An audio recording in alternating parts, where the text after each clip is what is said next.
Hi everyone, what's up? Josh here from Alternative Brewing, and today we'll be reviewing 12 hand grinders, all under the threshold of $100. Now, I want to clarify that it is 100 Australian dollars, which is about 68 USD or euro, or about 60 British pounds.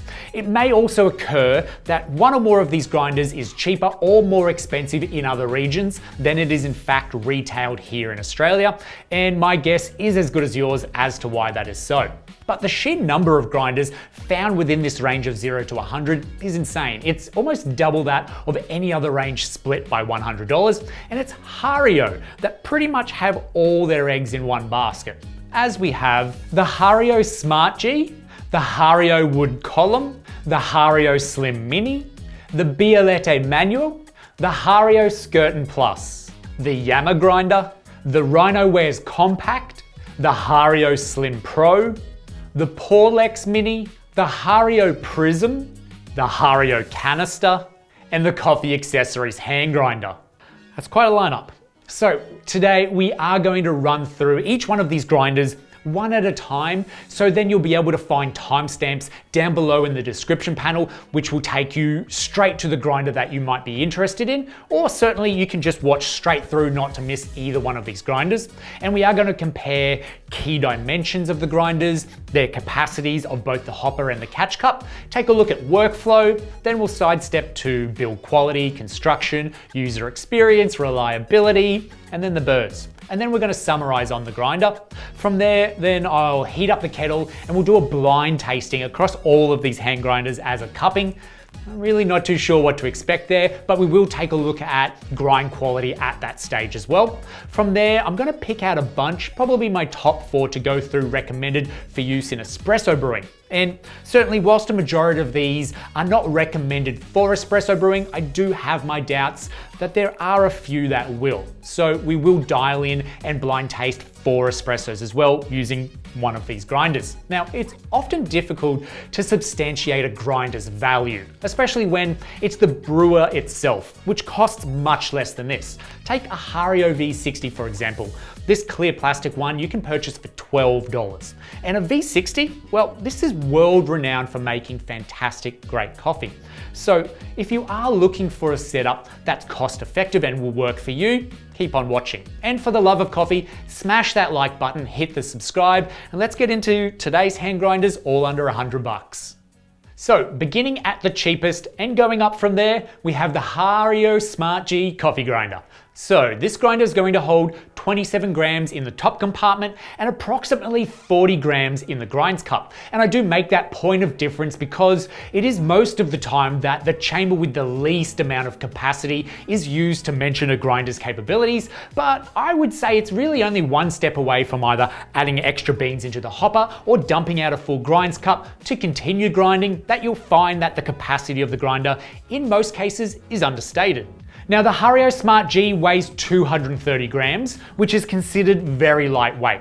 And there is a rubber grip along the middle that fits the handle. So for me, this is a big plus to its compact portability. Now you remove the handle and the lid to add your beans into the hopper. The handle, I would say, is loosely fitted to the drive shaft of the grinder. So oftentimes when grinding, the handle pops off and goes one way, and then the grinder and your hand goes the other way. It is a good size though to grip onto, so it honestly doesn't feel like it is falling apart when grinding, and then removing that catch cup is a quick twist on and off motion. And although the majority of this grinder is made from clear plastic, it is a very durable build. And it is unlikely to say break from just being dropped or knocked around in a bag. The 2 parts that are made from metal, and this is true of any hand grinder today mentioned, is the handle and the drive shaft. Also, there's a little metal spring in the grinder as well, and this keeps the grind setting in place. And this isn't found on all the grinders today, but also having a metal spring is a huge plus as it stops the inner burr moving vertically up and down whilst you're grinding, and then this provides that consistency to the grind setting as the beans pass through the burrs. So in turn, this is going to help with a consistent grind size. Now, the burrs themselves, these are a very common Hario ceramic burr set. And if you're adjusting the grind size on the Smart G, keep the handle on up top and then turn the plastic key found under the burrs. There are 8 clicks per rotation. I did find a little bit of movement in the key between the clicks though, and this is a bit of a concern. Now, I'm sure there are cheaper hand grinders out there than the Hario Smart G, as this comes in at around 68 Australian dollars, which is no bargain. Honestly, there are two reasons why I see this as a good deal, and that is if you're upgrading from a blade grinder, like a spice grinder, and you want a better grind quality for fresher coffee, or if you're starting out and you want that quality and everything else about this grinder ticks the box, but you still want the cheapest you can get, this is as good as it gets. Sit through all the other hand grinder reviews, absolutely, by all means. But then if I do start to say you could spend an extra $30 and get something entirely better, and if you're not kind of having that, then I probably wouldn't spend another $10 or even $5, and I would just buy this.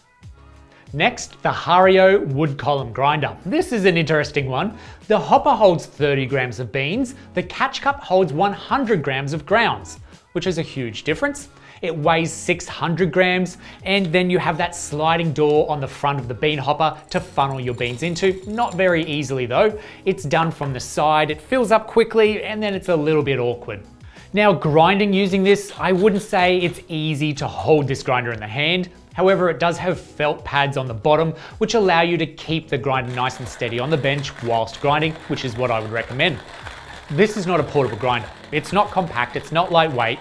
It's made from wood, and I suspect it probably has more chance of breaking if dropped than plastic grinders do.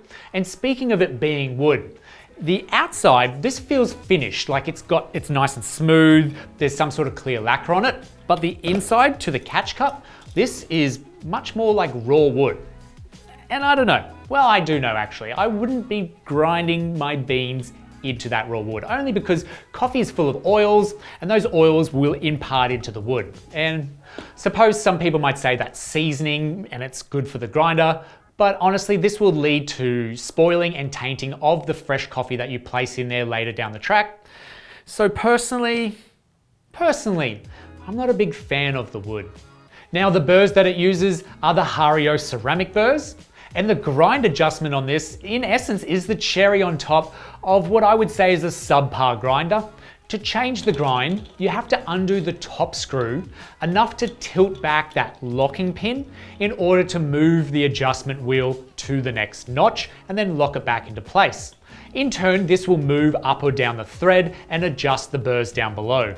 Now, the reality is that I would steer clear from any sort of grind adjustment mechanism like this, as it is a step back from current trends and is not very precise nor familiar to basically anyone who's ever used a hand grinder as to what clicks to use for what brew method. It's largely unexplored territory. And for an affordable hand grinder, it's going to bring more issues of quality and consistency than the price as an attractive offer. Unless it's literally the aesthetics of this grinder alone that wins you over.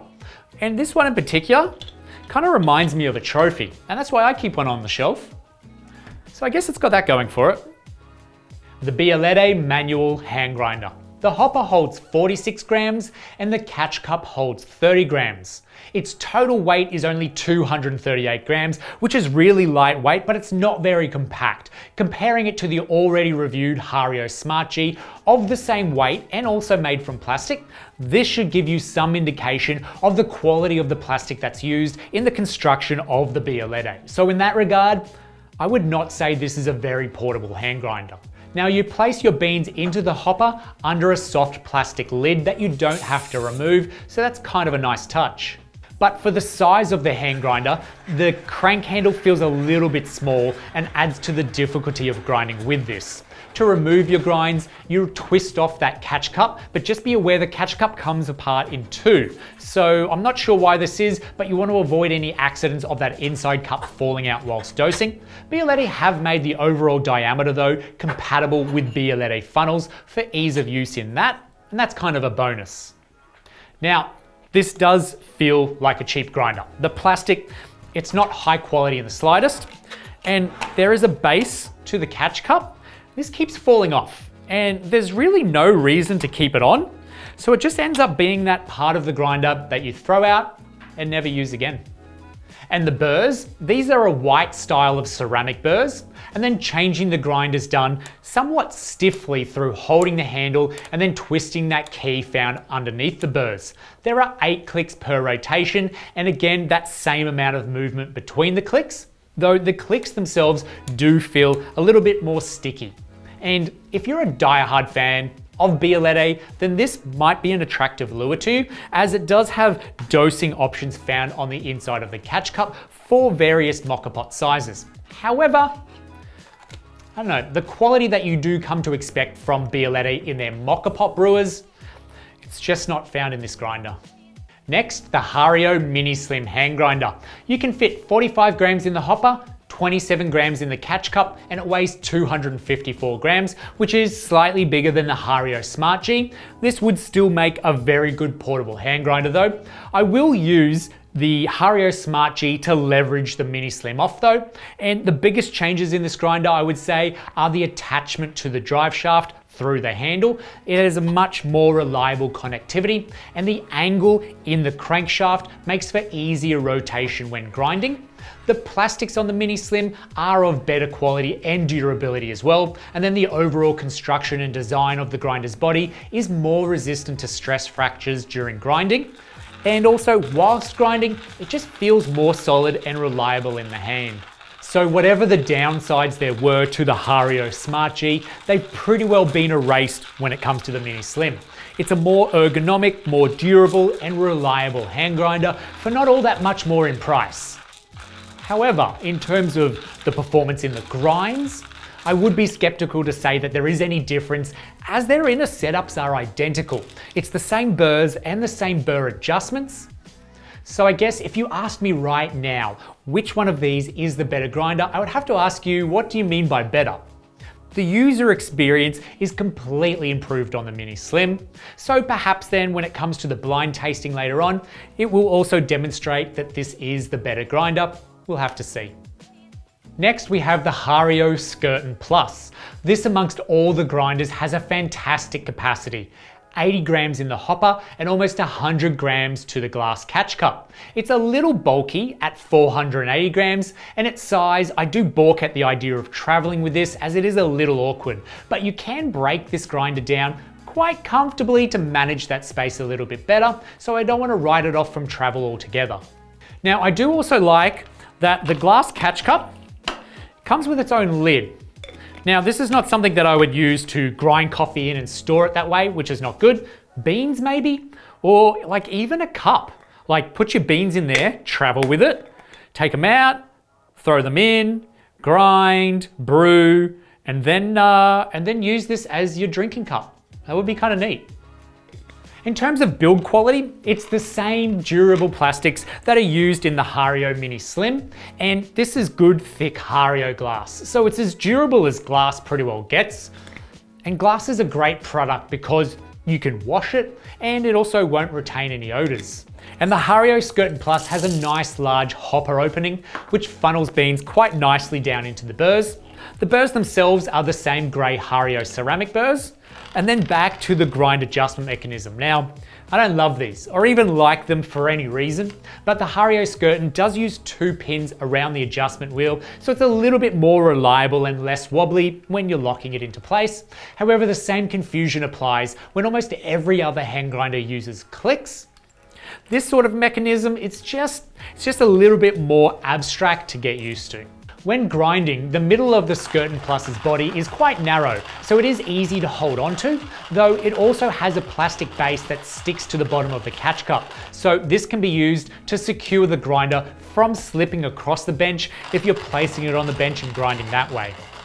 So overall, the Skerton Plus, this is a great choice for a grinder if you're grinding large doses, say for batch brewing or cold brew, where changing the grind often or having to dial in isn't as necessary.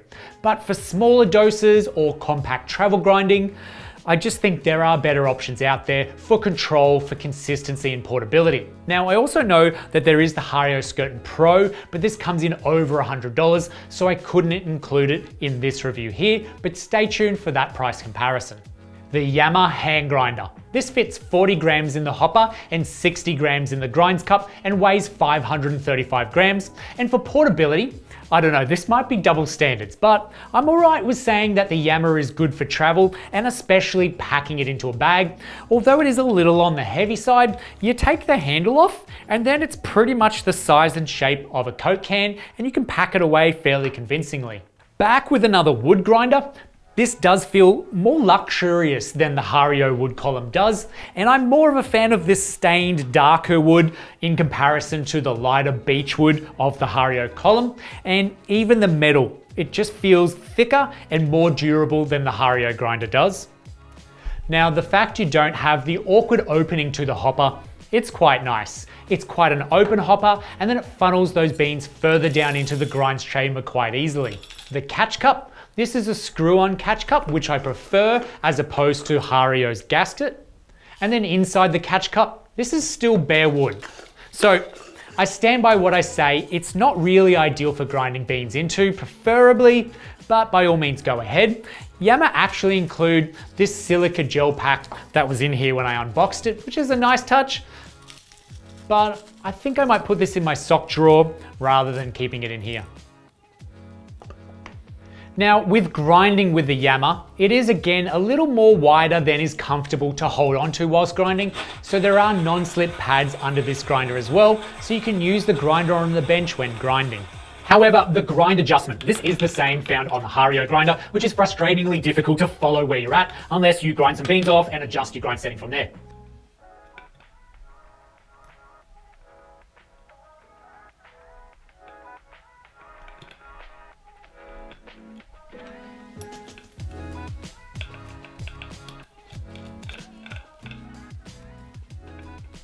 The Yama grinder, however, is the cheapest steel burr grinder to make it out onto the list. It doesn't appear that it is a steel burr grinder, but it is. Now, I cannot attest to the quality of these steel burrs. They look kind of short in the teeth. There is a decent pre-crusher in the burr chamber though. However, precision and accuracy might be an issue. I'm yet to explore this. But for under $80, to have a steel burr grinder, it's a reasonable deal. Only this grind adjustment was improved. Now, overall, the Yama grinder is better in most cases over the Hario wood column. That's kind of where I want to leave it. I mean, if you were undecided between either one of these two grinders, I would probably choose the Yama based on a better quality construction and a more improved user experience, as well as the steel burrs. However, there is one more grinder that kind of fits within this genre of column grinders that I'm about to review. It's coming up soon, so stay tuned for that one. Next, the Rhinowares hand grinder. Now this is the compact version of the grinder and it has a capacity of 20 grams up top and just about 20 grams in the grinds catcher as well, and it weighs 267 grams. So for portability, it almost doesn't get any better than this. Now there is also a larger model Rhinowares hand grinder. For not that much more in price, you do get twice the capacity at 40 grams as opposed to 20, but it is also twice the weight of this grinder. But for an extra $5, it really is easy to see why you might upgrade to the larger capacity of the grinders. Otherwise, between the compact and the large Rhinowares, they will pretty well perform the same way. Made from brushed stainless steel with plastic inserts, the Rhinowares hand grinder is a very well made grinder, and everything from the lid to the catch cup fit nice and secure, and these have recently been updated to reflect better design and manufacturing. Now the crank handle, this sits on a hexagon drive shaft, and it never feels like it's going to slip off whilst you're grinding. And the body to this grinder is nice and slim, so you do get a good grip onto it. The handle is raised and you get a nice leverage, and it makes for smooth grinding action. And the knob on the crank handle, it's quite large, so it's easy to keep a good grip onto it. Now the burrs in the Rhinoware are a white ceramic burr, and honestly, I would actually love to know the difference between the grey Hario ceramic versus these white ceramic burrs, and whether there are better tolerances or manufacturing processes comparing one to be better than the other. So if anybody knows that, then please add that down in the comment section down below, because I know with even more expensive grinders, the difference between burr sets can make a huge difference. So maybe there's something between the grey and the white ceramic too. And adjusting the grind size on the Rhinowares is done holding the handle and then adjusting the key underneath the burrs. There are 16 steps per rotation on this grinder, which makes for more precise grind adjustments. Most likely finer adjustments so you can dial to a more accurate grind setting compared to, say, other grinders that only have 8 clicks per rotation. However, with these 16 clicks, they are a little less definitive to go between, not such a big click, so you do have to pay a little bit more attention when counting the clicks. Now, overall, the Rhinowares hand grinder, whether it's this compact version or the larger version, is every bit the money. They honestly fit the category for portability, for reliable construction, and I believe they do outperform pretty much anything cheaper that has come before it by margins worth that extra cost. And I know I did say that the Hario Smarty was as good as it gets for price, but I think if you've come this far, then I think you're shopping with more than just a budget in mind. So I would easily have the Rhinowares grinder in my top 5 grinders, maybe even top 3 under $100. Next, the Hario Mini Slim Pro. This is the upgrade to the Hario Mini Slim. And if you haven't watched the review on the Mini Slim yet, then I would suggest to go back and watch that to get a good idea on the Mini Slim Pro, as they're essentially the same grinder, except this is the metal version, this is the plastic version. They did change the profiles on the handles too though.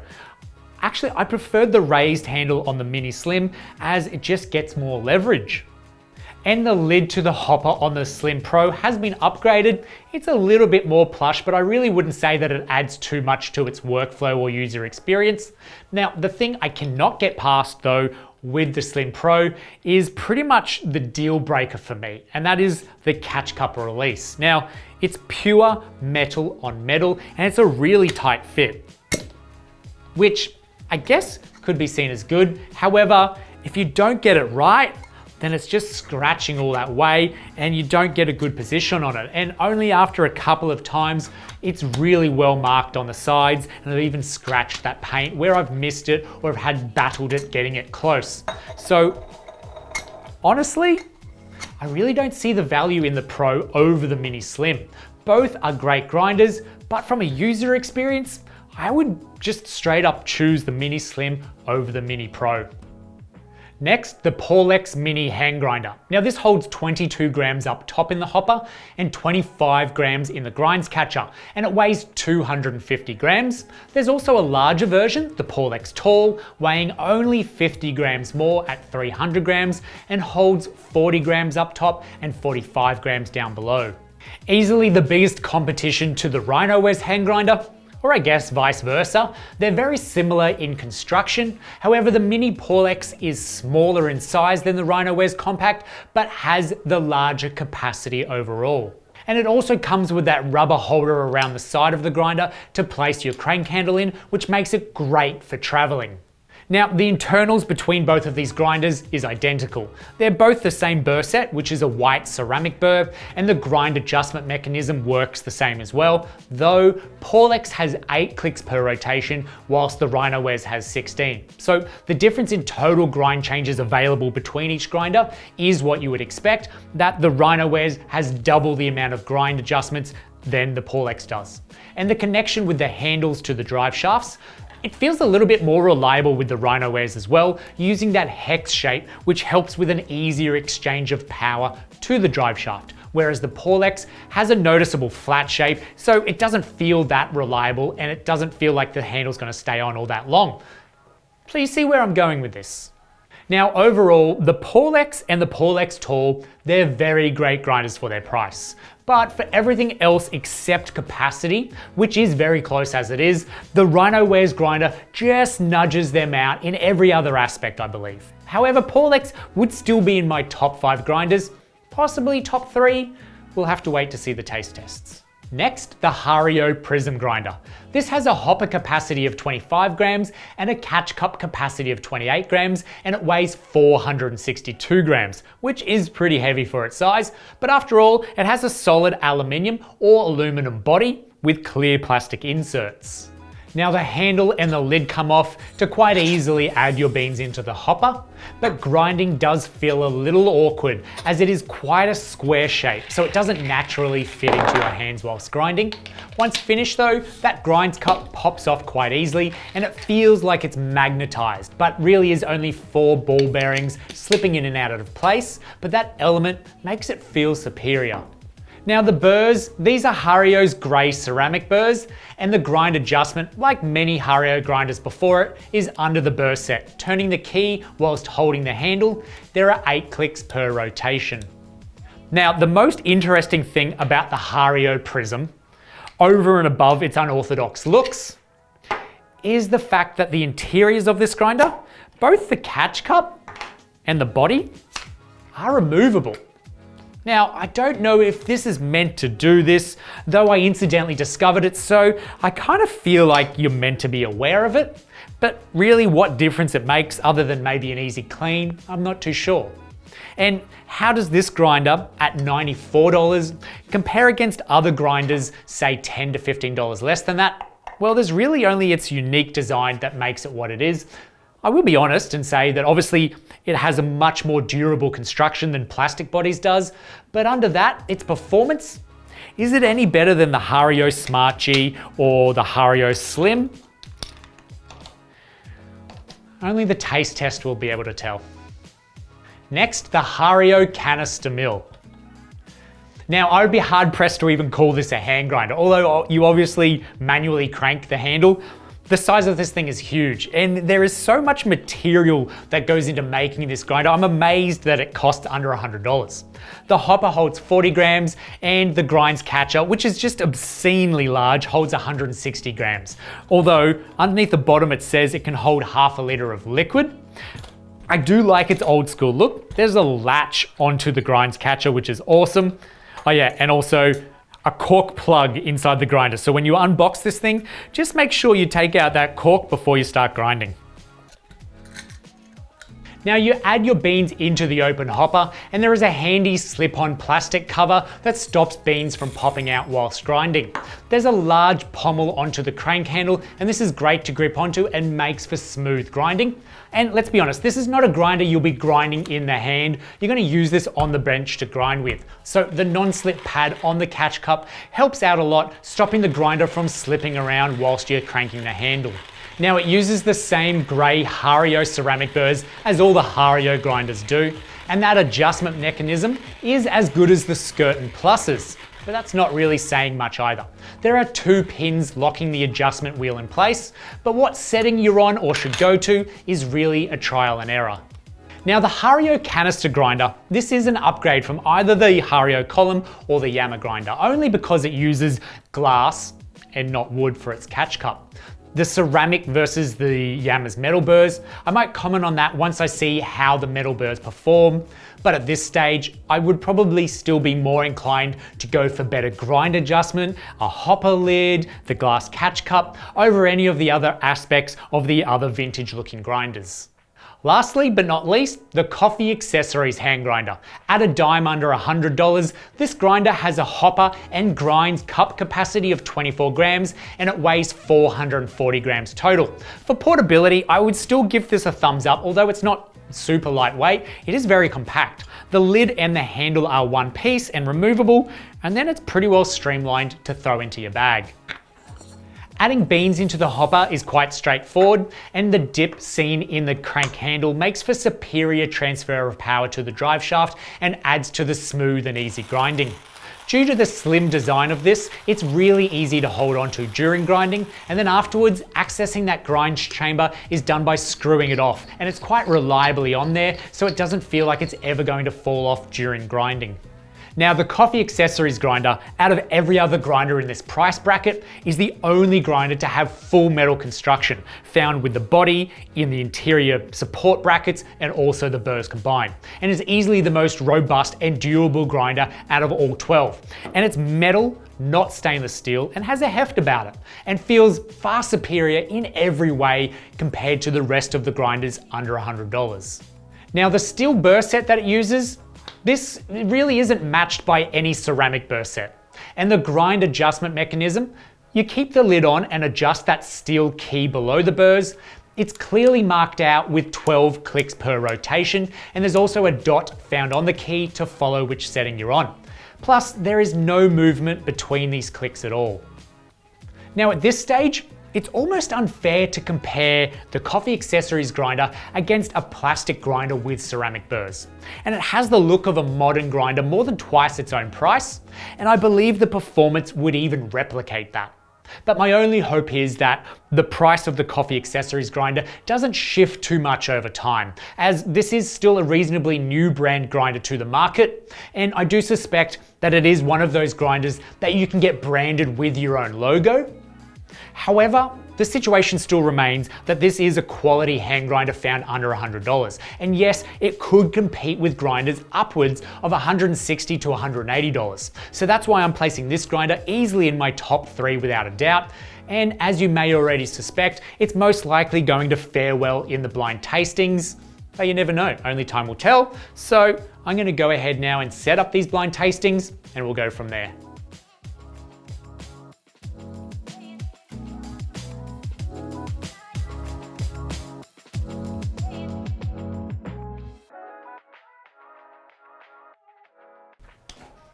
Wow, that was an ordeal, having to dial in 12 grinders to be within, say, a setting or 2 of each other.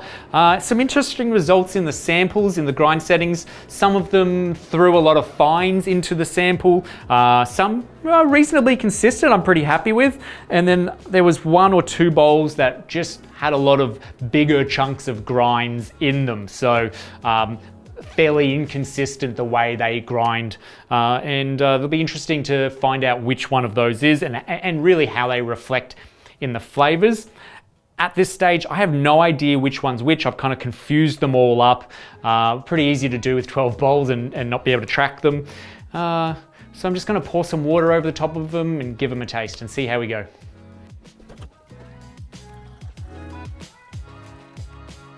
All right. About to taste 12 different hand grinders, same coffee. What I might do is just put the ones that I enjoy, the cups that I enjoy first, forwards, and then we'll talk about them and what makes them special, I guess, or different, and we'll go from there. Hopefully we find out which grinder maybe made the best coffee or not. This will be interesting.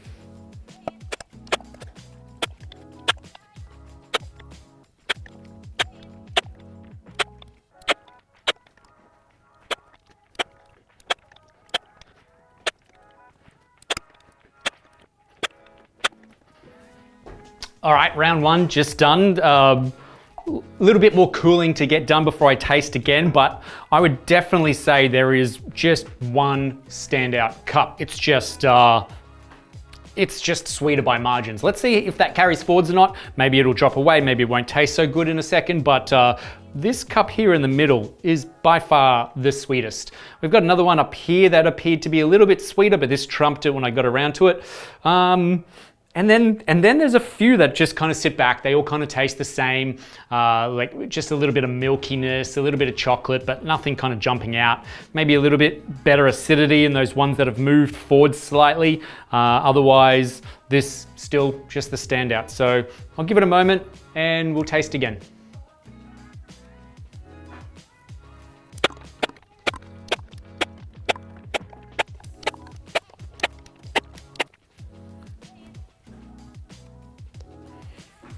Okay, so this stayed up the top, still the sweetest by far, just that punching through the lingering aftertaste, really sweet. There's a few that have kind of like baselined, they've all kind of like cooled out and they're very similar.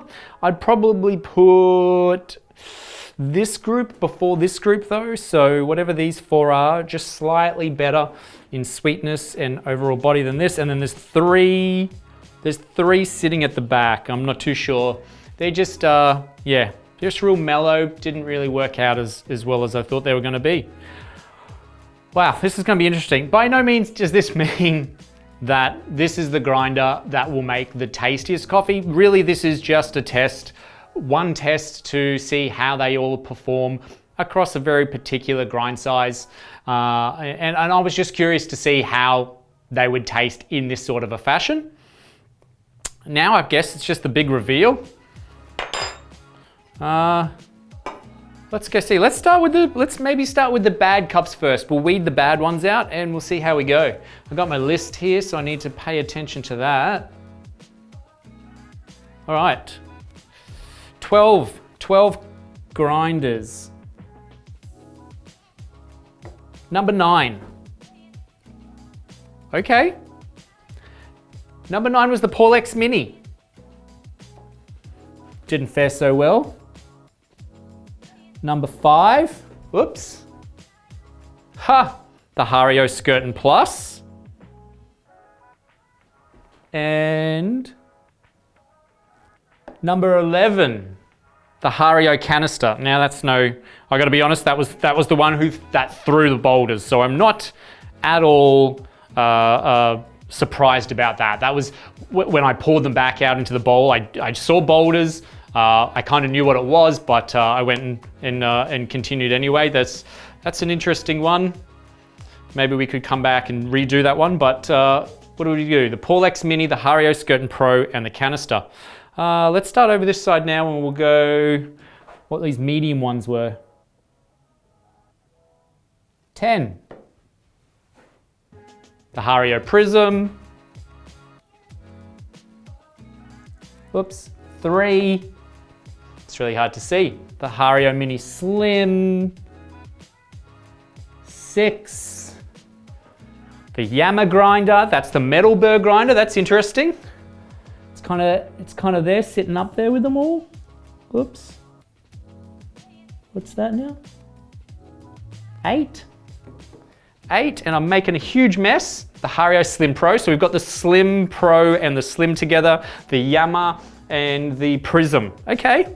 Yeah, fair enough. That's all right. We'll go with this one. 12. Ah, that's the coffee accessories grinder. Wow, okay. All right, baselined.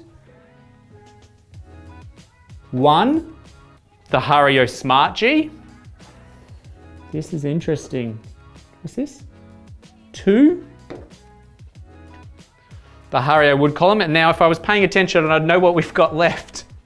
The Rhinowares Compact and the Bialetti Manual. Now I'm confused. 7, Rhinowares Compact. 4, the Bialetti Manual. Wow. Wow.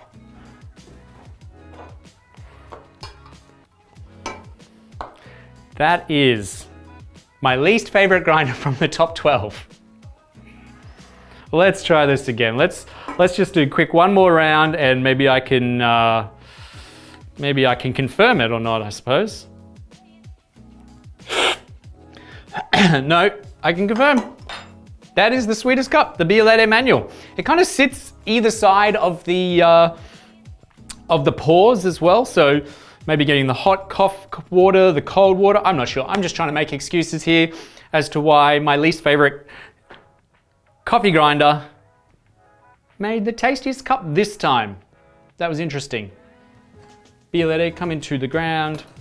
It's only my least favorite because it's just not made as well as the rest, I suppose. The rest kind of baselined. Now I'm not too sure what happened to these 3 out the back, but it's interesting results. Now, in terms of going forwards and making espresso, well, this does make stovetop espresso, and look, just because it did win the flavor test this time around, I'm gonna put that forwards for espresso brewing and we'll see how we'll go. We'll put it to the test. Gonna do the coffee accessories just because it's a metal burr grinder and it certainly is a great grinder. And also another metal burr grinder. I'm gonna throw the Yama in there just so we don't have metal going against all ceramic. And one more espresso grinder. Would it be the Rhinowares, I'd say? Yeah, let's do that, the Rhinowares.